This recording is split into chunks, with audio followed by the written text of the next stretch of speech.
চিত্রে 3টি সমান বৃত্ত একে অপরকে বহিঃস্পর্শ করে। বৃত্তগুলোর ব্যাসার্ধ 8।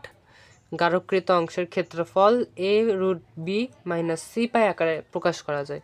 a + b + c এর মান নির্ণয় করো। এই যে 3টা বৃত্ত পরস্পরকে বহিঃস্পর্শ করছে এই বিন্দুতে, এই বিন্দুতে আর এই বিন্দুতে। আচ্ছা, তো আমাদের কি বলছে এই কালো অংশটার ক্ষেত্রফল কত? তো চলো শুরু করা যাক।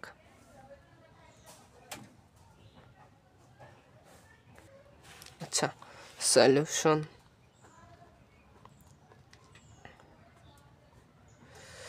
তো দেখো আমাদেরকে বের করতে বলছে এই কালো অংশটার ক্ষেত্রফল। তাহলে প্রথমে আমরা এই কেন্দ্রগুলা যোগ করে দিব। ও হ্যাঁ, এখানে আরেকটা জিনিস বলছে, বৃত্তগুলোর ব্যাসার্ধ 8। এটা খুবই গুরুত্বপূর্ণ একটা তথ্য। আচ্ছা, যোগ করি।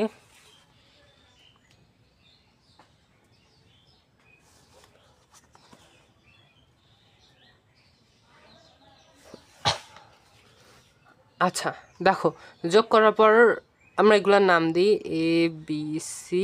তাহলে দেখো এটা কিন্তু একটা ট্রায়াঙ্গেল উৎপন্ন হয়েছে। আর আমরা এগুলার বাহুগুলার দৈর্ঘ্যও জানি যে এটা 8, সেম এটাও 8, এটা 8 হইলে এটাও 8 হবে, কারণ রেডিয়াস সেম, এটাও 8। তাহলে কি এটা একটা সমবাহু ত্রিভুজ উৎপন্ন হয় না, যার এক বাহুর দৈর্ঘ্য 16?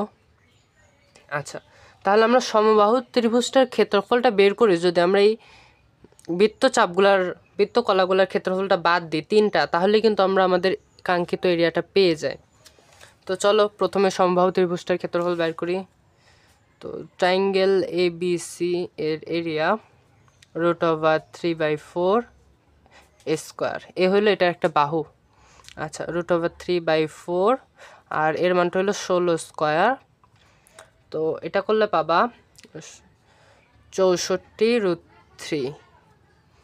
আচ্ছা, তাহলে এই ট্রায়াঙ্গেলটার এরিয়া হলো 64√3। আবার আমরা আরেকটা জিনিস জানি যে সমবাহু ত্রিভুজের প্রত্যেকটা কোণ 60 ডিগ্রি হয়। তাহলে এটা হবে 60 ডিগ্রি, সেমভাবে এটাও 60 ডিগ্রি হবে এবং এটাও 60 ডিগ্রি হবে। তো 60 ডিগ্রি। তাহলে আমাদের বের করতে হবে এই বৃত্তকলাটুকুর ক্ষেত্রফল। আচ্ছা, এই বৃত্তকলাটুকুর ক্ষেত্রফল। তো